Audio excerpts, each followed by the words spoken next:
ஓம் ஸ்ரீ வராகிதாயே போற்றி. எனது அன்பு குழந்தையே, இப்போது உனக்கு என்ன நடக்க வேண்டும் என மனதிற்குள் நினைத்து கொண்டே இந்த பதிவை கேட்டுக்கொண்டிருக்கிறாயோ, அதை அப்படியே நடத்தி கொடுப்பேன் என உனக்கு வாக்கு கொடுக்கத்தான் உன் வராகியம்மா வந்துள்ளேன். இத்தனை நாட்களாக நீயும் என்னிடம் பல வேண்டுதல்கள் வைத்தாய். அதில் ஒரு சில நடந்தது, பல விஷயங்கள் நடக்காமலே போய்விட்டது. ஆனால் அதற்கெல்லாம் சற்று மனம் தளராமல், எல்லாமே ஏதோ ஒரு காரணத்தோடு தான் நடக்கிறது, என்றாவது ஒரு நாள் நான் உனக்கு நல்லது செய்வேன் என்று நம்பிதானே காத்திருந்தாய்?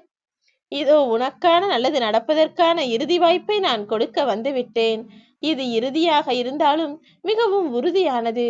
உன் வாழ்க்கைக்கு உறுதியாகவும் உறுதுணையாகவும் இருக்கக்கூடிய இந்த விஷயத்தை உன் வராகி அம்மா நான் நடத்தி கொடுக்க போகிறேன். இதன் மூலமாகவே நீ சற்றும் எதிர்பாராத விதத்தில் உன் வாழ்க்கை மிகவும் அற்புதமானதாக, அழகானதாக மாறும் என் செல்லமே. நீ பலமுறை என்னிடம் என்ன வேண்டுதல் வைத்திருக்கிறாய் என ஞாபகம் இருக்கிறதா? பிரச்சனைகளே இல்லாத நிம்மதியான வாழ்க்கையை கொடுங்களம்மா என்றுதானே கேட்கிறாய்.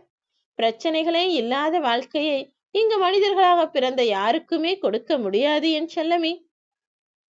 ஏனெனில் நித்தமும் இரவு பகல் வருவது போல, நித்தமும் காலையில் எல்லா மனிதர்களும் எழுந்து நிற்பதை போல அவர்கள் வாழ்விலும் ஏதாவது ஒரு கஷ்டமோ பிரச்சனையோ துன்பமோ எழுந்து வந்து நிற்கத்தான் செய்யும். நீ என்னிடம் பிரச்சனைகள் இல்லாத வாழ்க்கை வேண்டும் என கேட்பதற்கு பதிலாக, என்ன நடந்தாலும் என்ன நிகழ்ந்தாலும் அதை சமாளிக்கும் தைரியத்தையும் மனோபாவத்தையும் எனக்கு கொடுங்கள் என்று கேட்பதுதானே சிறந்தது. நீ கஷ்டமான நாட்களை கடந்து வந்தால்தானே இனிமையான சந்தோஷம் நிறைந்த நாட்களை அடைய முடியும்.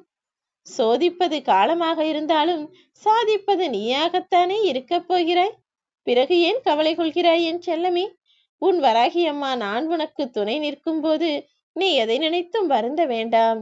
இப்போது உன் வாழ்வில் இலையுதிர் காலமாக இருக்கும் விஷயங்கள் எல்லாம் முடிந்து போய் வசந்த காலம் வரும்படி நான் செய்ய போகிறேன்.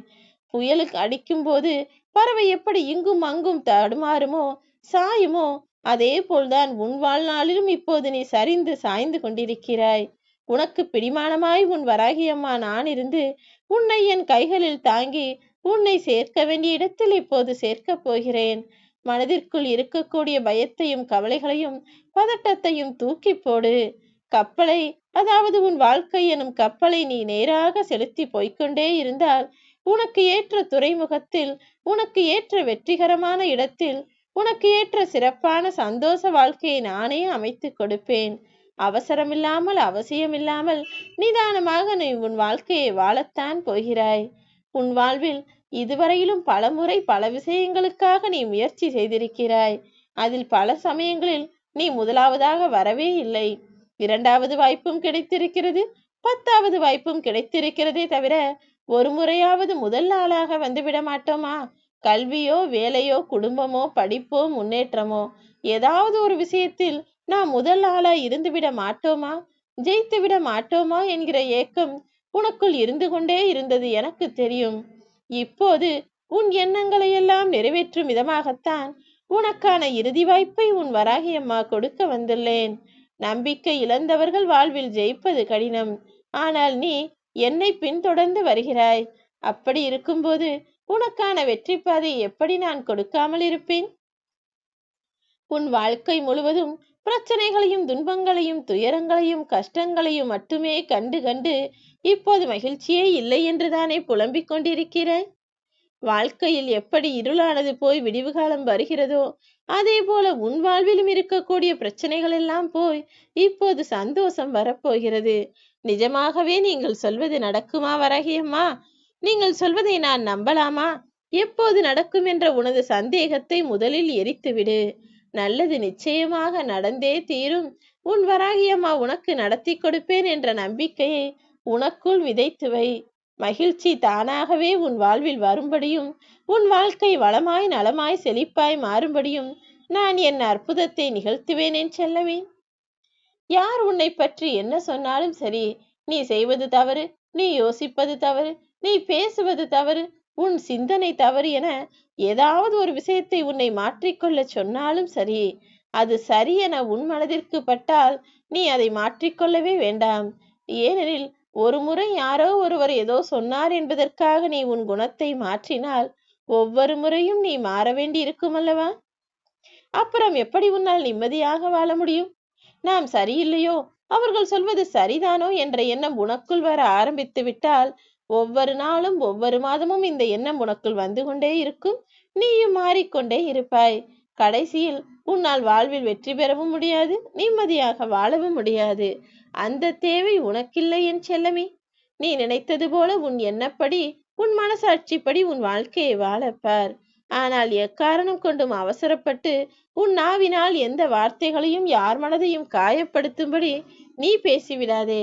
மற்றவர்கள் 1000 பேசட்டும், அதற்குரிய தண்டனையையும் அவர்கள் 1000கணக்கில் பெறுவார்கள். ஆனால் என் பிள்ளையான நீ யார் மனதும் புண்படும்படியோ காயப்படும்படியோ ஒரு வார்த்தை கூட பேசக்கூடாது என்பதில் உன் வராகியம்மா நான் உறுதியாக இருக்கிறேன். அதே போல இன்னொரு விஷயம், இன்னொருவர் நன்றாக வாழ்கிறார், அவர் செல்வ வளத்தோடு படாபடாபமாய் இருக்கிறார், சீரும் சிறப்பும் பேரும் புகழும் பெற்று வாழ்கிறார். நானும் அவரைப் போல வாழ வேண்டும், எனக்கு எப்போது இதெல்லாம் கிடைக்கும் என மற்றவர்களை உன் வாழ்க்கையோடு ஒப்பிட்டு பார்க்காதே. ஏனெனில் இங்கு பிறந்த ஒவ்வொருவரும் ஒவ்வொரு நோக்கத்திற்காக படைக்கப்பட்டுள்ளார்கள். அவன் வேறு நோக்கத்திற்காக பிறந்திருக்கிறான், நீ வேறு நோக்கத்திற்காக பிறந்திருக்கிறாய். 2 மனிதர்களையும் எப்போதும் ஒரே நோக்கத்தோடு நான் படைப்பதில்லை என் செல்லமே. கவலைகள் உன்னை ஆட்கொண்டிருக்கிறது எனக்கு தெரிந்தாலும் கூட அவை தானாக உன்னை விட்டு விலகி போகும் என நீ காத்திருப்பதுதான் சிறந்ததாக இருக்கும். அதை விட்டுவிட்டு அவசரப்பட்டு ஏதாவது ஒரு விஷயத்தை செய்யலாம் என தப்பாக செய்துவிடாதே. ஒன்று அதை சரி செய்ய முயற்சி செய், இல்லை என்றால் அதை கடந்து நீ வேறு விஷயத்தை செய்யப்பார். பிரச்சனைகளும் கஷ்டங்களும் துன்பங்களும் உன் மீது பழி பாவங்களும் எப்படி வந்ததோ அதே வழியில் அதை நான் திருப்பி அனுப்பி உன் வாழ்க்கை இனிமையானதாக மாறும்படி செய்வேன். கோடிக்கணக்கான கற்பனைகளும் லட்சக்கணக்கான முயற்சிகளும் ஆயிரக்கணக்கான தோல்விகளும் இந்த உலகத்தில் இருந்தாலும் கூட வாழ்க்கையில் நிஜம் என்கிற ஒன்று இருக்கிறதல்லவா? எது எப்படி நடந்தாலும் நிஜமான இந்த நிகழ்கால வாழ்க்கையை நீ ரசித்து வாழ பழகு.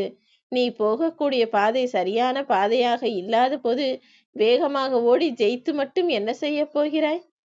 நீ செய்யக்கூடிய செயலும் உனது விடாமுயற்சியும் சரியாக இருந்தால் நீ போகக்கூடிய பாதையில் மெதுவாக நடந்தாலும் சரி, நிச்சயமாய் நீ வெற்றியை பெற்று முதலாளாய் வந்து விடுவாய். வலிமை என்பது உடல் அளவில் மட்டும் இல்லை என் செல்லமே, அது மனதை பொறுத்தது.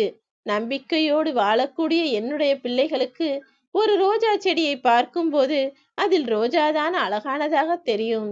ஆனால் யார் ஒருவர் நம்பிக்கை இல்லாமல் எதற்கெடுத்தாலும் எதிர்மறையாய் யோசிக்கிறாரோ அவர் ரோஜா செடியை பார்க்கும்போது என்ன நினைப்பார் தெரியுமா?